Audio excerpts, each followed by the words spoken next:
First of all, we need to make it clear that there is an environment of fear and repression, and the fact of the matter is that this cannot go on. This has to stop. What is happening in Pakistan is, while wrong, but is a continuation of certain trends which have been there for decades, and these trends are not going to go away by bringing one political party or ousting the other, but they are only going to go away when you have a certain consensus among the politicians and civil society of this country that they have to stop excesses, institutional excesses by the military, by the intelligence agencies, etc. Assalamu alaikum. Welcome to New Wave Global. I'm Rabia Mehmood.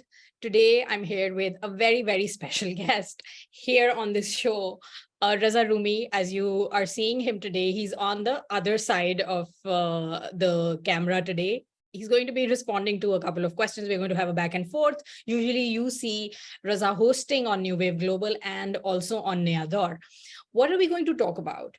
So let's start from the recent news. Yesterday, there was a hearing in Capitol Hill of human rights in Pakistan. And of course, media freedoms and repression came up. And who was there at this? Who were the spokespeople for violations of human rights in this briefing? We saw that from what we've seen online, we saw that Amnesty International's America US chapter did a presentation on media freedoms.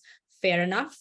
Media freedoms in Pakistan have been under threat, and there has been censorship for like years and years. Pakistan remains one of the very dangerous countries to report from. This has been a constant, but under certain governments, this has escalated in the past. But the rest of the presentation were done by people. The world should be free and anyone can speak about anything, but the rest of the presentations and the comments were by people who it is weird for us to see them being spokespeople of human rights violations. We also saw a PTI lobbyist or a party representative in the US basically saying that Pakistan should be punished for what is happening in the country at the moment, for sort of issues with democracy and civilian supremacy, and should have been punished and shouldn't have been given any money under IMF, which is, I have a feeling, a first, if I'm not wrong, Raza, on such a public platform. So this is what has happened. And all on the 27th of July, if depending on when this show airs. And we've been seeing concerns on social media and some of the international press about rights violation in Pakistan. Of course, the Human Rights Commission of Pakistan has said that civilian supremacy has been greatly compromised as a result of what has been happening under this political crisis. But we've also seen HRCP doing its fact findings and debunking some of the claims by the supporters of PTI and other people that there have been certain violations. I am not saying that we are not speaking in favor of military courts here. We are in principle against military courts. We are principle against repression, violation of rights of minorities and all kinds of repression. And we're not saying that the repression in Pakistan there has been no repression in the country or that it hasn't been continuing. But we are saying that when we speak about these things, we have to speak about it in context of what has been happening in the Pakistan, not just since forever, but also in the past 5-6 years. And this brings me back to that, again, this issue as to who is the right spokesperson for raising these abuses. Because this is a group which defended violation and repression when this party, the PTI, was in power. And that's my issue.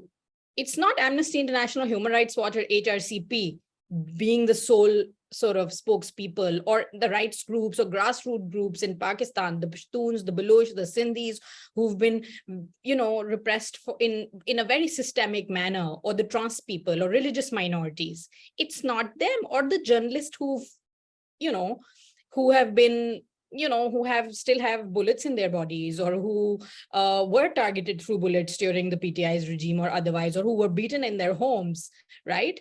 It's not those people. It's the group that has been defending repression and censorship and brutalities when a leader of their choice was sitting in the prime minister house. And that's the only nuance we want. That's one thing that we want to bring to this conversation. Can we start specifically from the issue of repression of journalists? You've been raising Imran Khan's disappearance yourself on Twitter, despite being blamed by the PTI for not doing so. Can we start from there? Yes, I think, thank you, Rabia, for this introduction. I think it was much needed because the context is important. You rightly said, who are these people? So first of all, let's make it very clear. This is a partisan group because it is a group of very successful and rich American Pakistanis affiliated with the Pakistan Tehreek-e-Insaf PTI, of which Imran Khan, former Prime Minister, is the leader. So obviously they are advocating the current crackdown on their party, which is happening, which cannot be denied, unfortunately. And it's a terrible thing to happen because we just cannot condone it, or we just cannot, overlook it either. But you're very right that, such issues are generally have more credence when they're raised by rights watch groups like Amnesty, which made a presentation on Human Rights Watch, or the Human Rights Commission of Pakistan, or the various UN bodies. You can hold these meetings around the Congress to inform congressmen and women and their staffers about what is happening in the country. So first of all, we have to condemn very clearly that since May 9th of this year, when the supporters of Imran Khan reacted to his arrest and started attacking state buildings, military installations, and other places, they set fire to a few buildings and also civilian buildings like the Radio Pakistan old historic building in Peshawar. So obviously that kind of violence prompted the state to react. Now, should the state have reacted like this? Yes, most states do react, like America, like France, like the UK, whenever public properties or whenever public places are under attack. But what has happened, unfortunately, in Pakistan is that thousands of PTI supporters and workers were picked up, in the dead of night, and many of them are still to be told what charges they face. The trials have not started. It has been more than 2 months. I mean, it's 75 or 80 days. Yeah. Can I just jump in for a quick second here? I should have included this in the intro, that the crackdown has been fairly so arbitrary. There have been so many arbitrary detentions which look like short-term enforced disappearances, but basically arbitrary arrest. And so many of these people, unfortunately, are some of the most poorest of the workers who got brainwashed into taking these going to these extreme measures, and who got brainwashed into rioting, basically, and causing damage to public property and otherwise, or going to we're not even, I mean, I'm not, although trespassing and yes, bringing an entry, but I'm not even talking about the house of the co-commander. But what I want to bring to focus here is that while, yes, please do feel free to advocate for Khadija Shah's and Imran Riaz Khan's, but at the same time, so many of these people are some of the most poorest people who've been thrown under the bus by their own leader, who keeps on asking people to sacrifice to save his political career, which I think is really, as the great Hina Jilani, the chairperson of the Human Rights Commission of Pakistan, and one of the foremost human rights experts of the world, has said that such tactics, when you ask your followers to go and, do jail bharo tehreeks, like, give arrests yourself willingly, when the leader is at the back foot and asking people to sacrifice, asking people to register and do that on party's behalf, she said these are Nazi tactics. These are fascist tactics, And the Yeah. irony is that this group is calling everyone else and of course they've co-opted the language fascist, and it's just so unfair to those people, the electricians and the plumbers and working people and party workers who are suffering and continue to suffer without any support. Absolutely. I have more sympathy for that group, and no one's advocating on Absolutely. their behalf. No, but Rabia, I think first we can come to the class divisions. Sorry. Of course, they matter very much, and who is. But the reality is that Imran Khan is under detention for it's been 80 days. Yeah, he's The been reality, he's uh, forcibly cleared and he should be brought to court. Yeah, he should be exactly. So, I mean, we know that, the agencies have picked him up. I mean, that's what the information is. And similarly, other journalists have been told, have been threatened. Media houses have been asked not to show Imran Khan's name. His mention is blacked out. Now, these are completely arbitrary authoritarian tactics. And last year, Ashad Sharif was killed, mercilessly in Kenya, where he was hiding to protect his life. And now Dr. Mohit Pizada and many others, I mean, they are also abroad, Sabir Shakir and other, TV presenters who were openly pro Imran Khan or advocating for his cause. But the thing is that first of all, we need to make it clear that there is an environment of fear and repression. And the fact of the matter is that this cannot go on. This has to stop. But what I want to ask you is that you mentioned in your introduction that a lot of these people were supporting these kind of same intimidatory and repressive tactics when Imran Khan was in power. Can you elaborate on that? Yes, that's why I jumped in, speaking of the crackdown of people as well and the arbitrariness of what's happening. A lot of this is familiar to people in other parts of Pakistan. And when I say other parts, I mean, I meant to say like outside the mainstream and big cities of Punjab, as someone who's been documenting disappearances of the Baloch, the Sindhis, the MQM workers, the Shia, the Pashtun, and also Punjabis who are dissidents, and also others who have been affiliated with different religious groups, some even with jihadi groups, right? Without any discrimination, we take a stance against enforced disappearance on Naya Daur, specifically our sister group. We've repeatedly been highlighting this issue. And also of, dissidents and rights activists like Idris Khatak, the bloggers and others. So, yes, in such methods have existed in Pakistan for years, and we saw an escalation. It's very interesting to see because I did a study, and in that I was trying to see.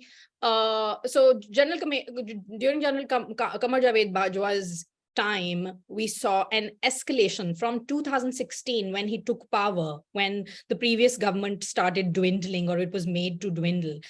November 2016 onwards, still General Qamar Javed Bajwa was in power, we saw an escalation in enforced disappearances and arbitrary arrest and cases against people who are human rights activists or who are land rights activists, who are journalists and people who use social media. And we saw that. So that trend started a couple of years back. And when Imran Khan was coming into power, or when he was brought back into power, as much as we know what the reality of vote of no confidence is and how the civilian supremacy, as the HRCP has said, has been compromised, we are also familiar with how, there's been reverse engineering, but he came into power through political engineering, and we're seeing a repeat of that. Basically, we're seeing that being undone. So we can't talk about human rights violation without not understanding Pakistan's political context. So we saw that happening. We saw extreme repression. I remember speaking to so many journalists in the newsrooms of Geo and other channels, and in Aaj or elsewhere, in Dawn and the News and the Friday Times and the Daily Times and the Nation, and people who work for digital platforms and senior journalists, and they were talking about how they felt claustrophobic, how journalists were falling sick. And these are not journalists who were directly targeted. It's just that they had to censor so much, not while, because the red lines that we've always had in this media, they were widened, and the control was so insidious, right? And there was so much repression, and we have documented that every year, and we will keep on documenting it, right? I mean, 2022 we published a human rights year-ender for the Friday Times ourselves, and we've been publishing hate watch and everything even in this year during the PDM government time. So these things have been happening for a while. It's just that they escalated, and Imran Khan, he raises repression of media, of basically repression of journalists that support him during this region, under this regime. He's speaking about censorship, but there was censorship targeting the PMLN and other political parties during his time as well. It wasn't okay then, it's not okay now, but there was a brutal censorship at that time. And there was also, he used to defend, he said, don't you remember when he was he was speaking to the British press and saying that he's the most targeted person as the PM of the country, of the media, and media is so free in Pakistan. And it was a lie, because the Reporter Sans Frontier, which has been rightfully raising Imran Khan's case and other people's case, and Jameel Faruqi's and whatnot, all these partisan folks, they also called Imran Khan a predator of the media. So speaking of and we know that Khan Sahab during his election campaign raised 295C and promised to defend it. So, so just putting things into context, I don't want us, when we talk about this, to forget what has been happening in Pakistan.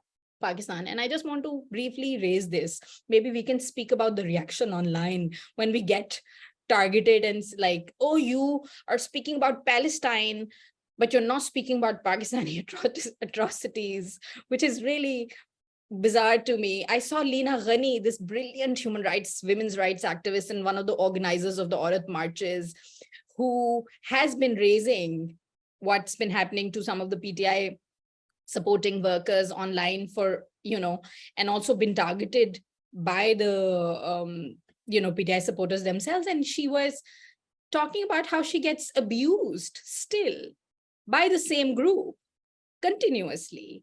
Right. Yeah. So I think Rabia, let's conclude this discussion, because the thing is, what is important is to set the context and make it clear to our audiences that, what is happening in Pakistan is, while wrong, but is a continuation of certain trends which have been there for decades.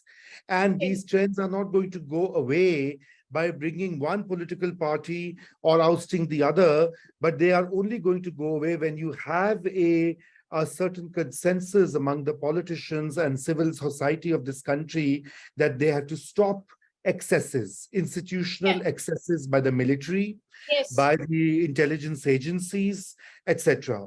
Yeah, go on. I have a question for you. Sorry. Yes, of course, and I want you to use this opportunity to raise Idris Khattak's case, who was forcibly disappeared in 2019 and 2020, declared to be in the custody of the military. And then there's been, and he's one of the 25 civilians who are being court-martialed and tried by the military court, and his appeal has been pending before the military court. They gave him 14 years. So that is there. And of course, we saw the son of a former general released this year, though, by the military court itself, which was a slightly positive development, But I want to ask you one question. Can you please comment on asking for a punishment for Pakistan in terms of I mean, I think, you mentioned that earlier. I think all our grievances with institutional excesses. I think I was actually shocked. I think it was shocked.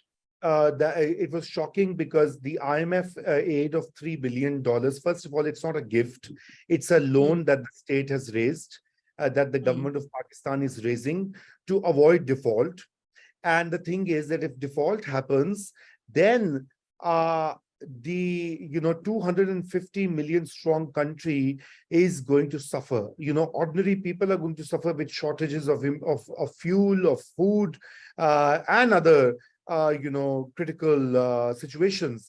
So for these people in living abroad, Pakistani Americans to suggest that Pakistanis should be punished because their favorite leader is not in power is absolutely unacceptable and shocking. And I'm not, and I'm surprised that, is that the official position of Imran Khan? Because today, journalist Matiullah Jan asked Imran Khan on Twitter, saying, "Is that your official position that Pakistan should be punished for whatever?" The current situation is?" Of course, Imran Khan is going to deny and is going to say that's not my position, all of that. But I think it is rather unprecedented, because earlier, when Baloch and Pashtuns used to hold protests abroad, in London or New York or outside the UN, they were called traitors back home. These very people call them anti-Pakistan, anti-state, anti-military. They should be hanged. They should be this. And today, here's the mainstream party asking Pakistan's economy to be squeezed. I mean, what more can one say? Yes, the PTMs are Ghaddars, traitors, the Baloch are traitors, and these are the people who have extended their solidarities to the targeted political workers of PTIN, as they should, and it's very generous of them. I mean, if they want to do it. And yes, unfortunately, I'm also waiting for his response to Matiullah Jan's question, because it's terrible how the senior leadership, or whatever remains of PTI senior leadership, unfortunately, after what has been happening to the party in other ways, so many of them have thrown under the bus their regular political workers who rioted, and and there is no accountability of the incitement of these people, right, who've actually ended up destroying their lives by this. And I'm not victim blaming. Of course, it's the state access and the repressive laws and all which have made them a target, but the party has also thrown them under the bus, because he said that, no, I didn't say any such thing, which led to May 9. First, he said they're not my workers. They're outside agents. First, he said it's a conspiracy. Then he said, yes, my workers had a right to protest outside the army installations because the Rangers arrested me. Then he said, his latest one is, okay, punish everybody who was involved in May 9. So he's been vacillating and taking different stances. But as you rightly say, if him and his party are serious, then they should go out and hold rallies, resist authoritarianism, and get these young people out of jails, and men and women, instead of sitting there in their protected plush homes or abroad and asking for others to die, as you already mentioned. Yeah, and some of the most poorest of the people who are from the, who are working people are behind bars and dealing with cases in anti-terrorism courts and elsewhere. And their families can't afford legal aid. So this was today's discussion. Raza, thank you for your insights. Thank you. And this was, whoever's going to watch this, please watch this in sort of faith, in spirit and faith of the fact that we are trying to bring some context into what's happening to Pakistan. And nowhere in this show did we say that repression or censorship doesn't exist, or the workers have been rightly arrested, or even those who've been writing have been rightly arrested. We've just spoken about Pakistan's very recent history as well. We're not even speaking of the 80s and 90s and 2000s here, and shedding some light to that. I mean, if you read some news properly and read some news reports or fact-finding reports by rights organization, you can find answers to those yourself. You just have to then read up on everything with an open mind. Raza, thank you so much for your Rabia. Fingers crossed about the response to this discussion. Yeah. We'll be back again, viewers, and see you then.